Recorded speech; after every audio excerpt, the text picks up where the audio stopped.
Depois de tanta música, não sei nem o que pregar. Graças ao bom Deus. Pecado, fragilidade e doença. Texto de 2 Coríntios, capítulo 12. Leremos dos versos de 1 a 10.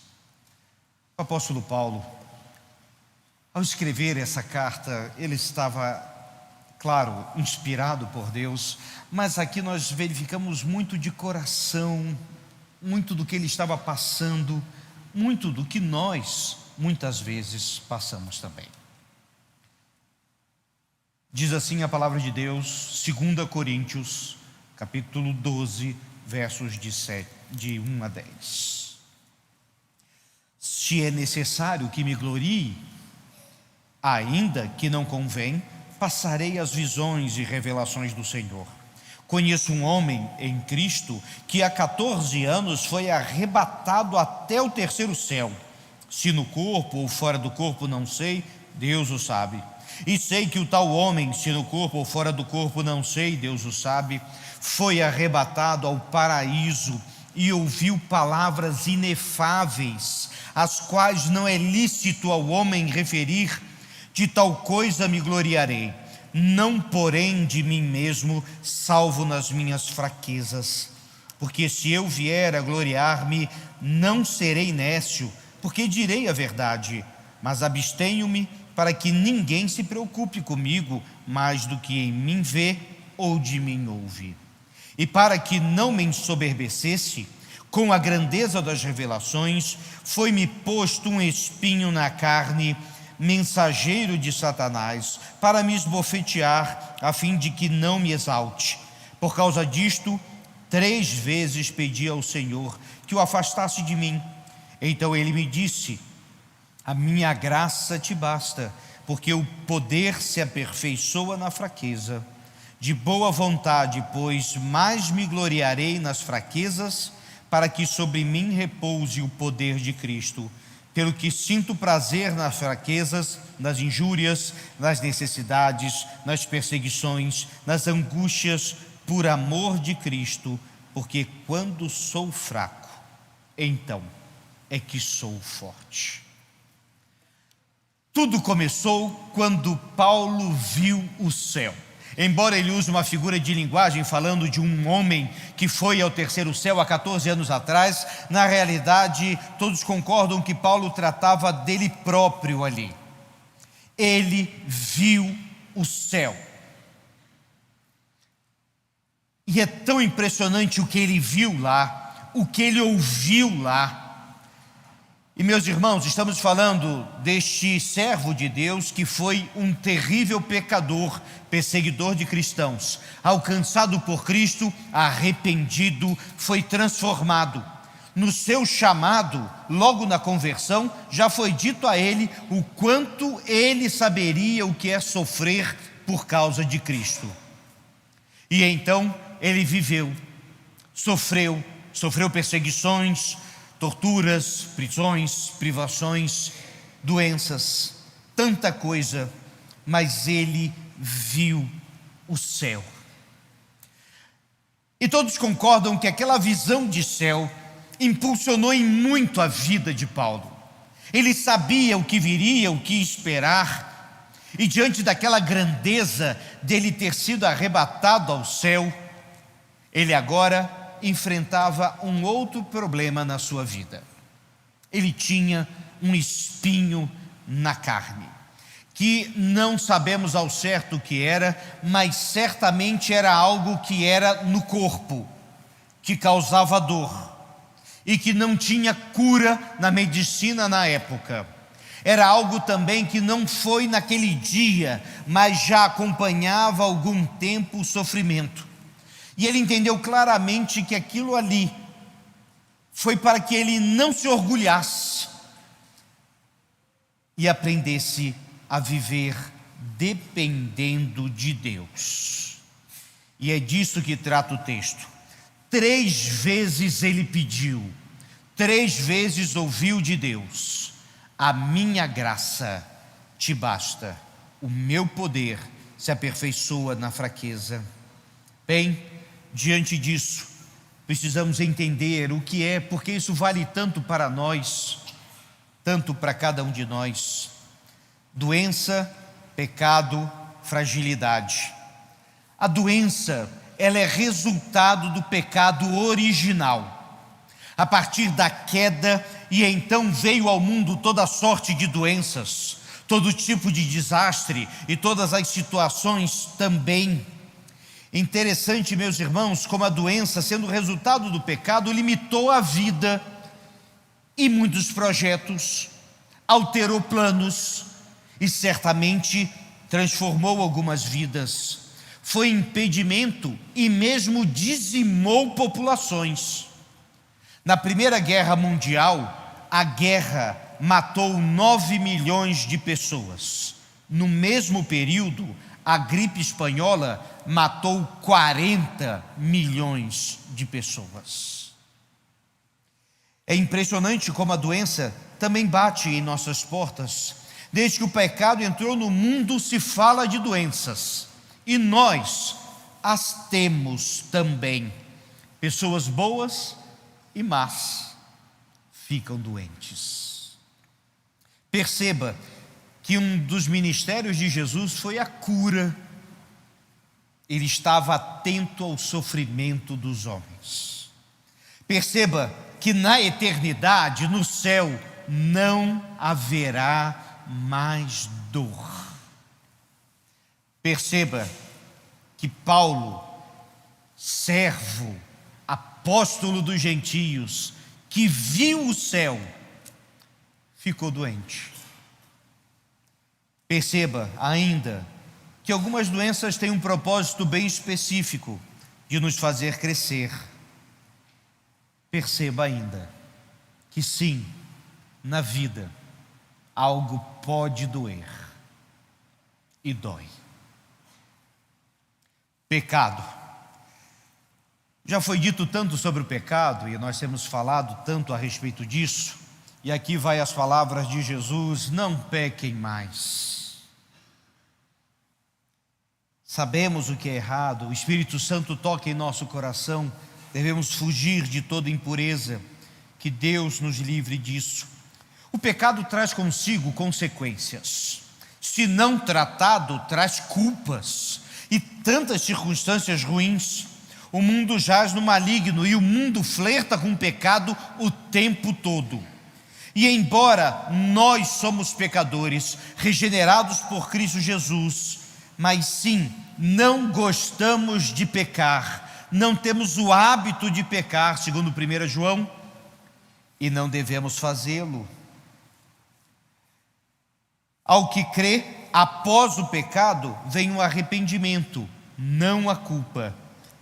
Pecado não resolvido costuma apodrecer. O próprio diabo ri ao nos ver pecar. Mas Jesus Cristo veio e venceu o pecado e está pronto a perdoar todo o pecado, se você se arrepender de todo o coração. Por isso, sempre é importante lembrar a respeito disso. E fragilidade. O texto fala sobre fraqueza, e eu sei que muitas vezes ouvimos o orgulho de como somos fortes, como devemos ser resistentes, resilientes, aguentar o tranco e tantas outras coisas que temos ouvido e mesmo dito e faz parte da vida. Mas esse texto parece dizer algo bem diferente. Paulo, que viu o céu, estava orgulhoso da sua fraqueza. E a partir de agora, este Paulo não era o grande apóstolo, era Paulo. Paulo significa pequeno. E ele se humilhou ainda mais. E sentiu a dor e se humilhou ainda mais. E a dor não passava, ele se humilhou ainda mais. Ele continuou o seu ministério, mas não passava.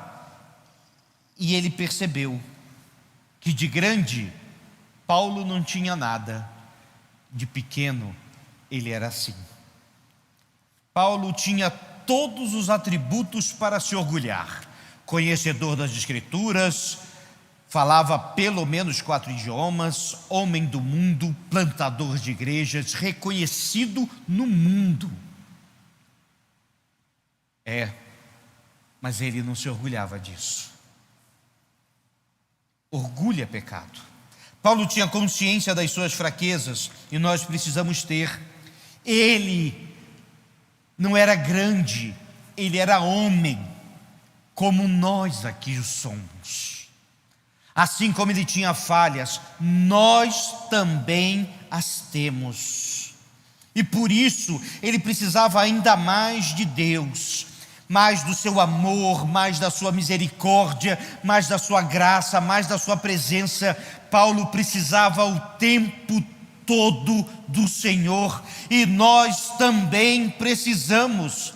Ele que está bem perto aqui, nenhum de nós pode sair daqui sem a nítida percepção e certeza de que Deus está conosco. Não importa se tudo está bem ou se está doendo, eu sei que o nosso Deus aqui está. Graça, amor imerecido, amor que perdoa, que sustenta, que levanta, que dá paz, em meio às doenças ou quando tudo está bem, nas aflições e nas maiores fragilidades.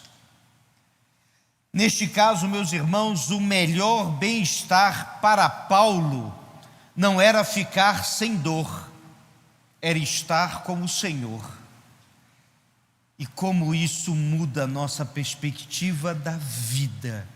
Eu sei que a dor é terrível. As enfermidades, as situações, às vezes os becos sem saída. Mas quando eu olho para esse texto e eu olho para Deus, eu percebo que não existe lugar sem saída, não existe dor que não passe, não existe aflição que o nosso Deus que está ao nosso lado não nos sustente. Jesus não removeu o espinho da carne de Paulo. Jesus deu alívio para ele.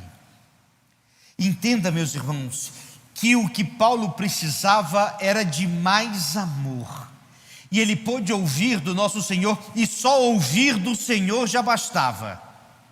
Sim, a minha graça, o meu amor é o que você precisa. Num mundo que precisa de tantas coisas, tantas soluções fáceis, tantas situações que vemos por aí, Jesus estende a sua mão e continua a oferecer esta mesma graça. E nos lembra que em breve não haverá mais dor. Falo nessa noite a você que sofre, a você que não entende o que está acontecendo. Fala a você que conhece o seu espinho e o tamanho da sua dor. Já teve alguém que passou por isso, você não está sozinho.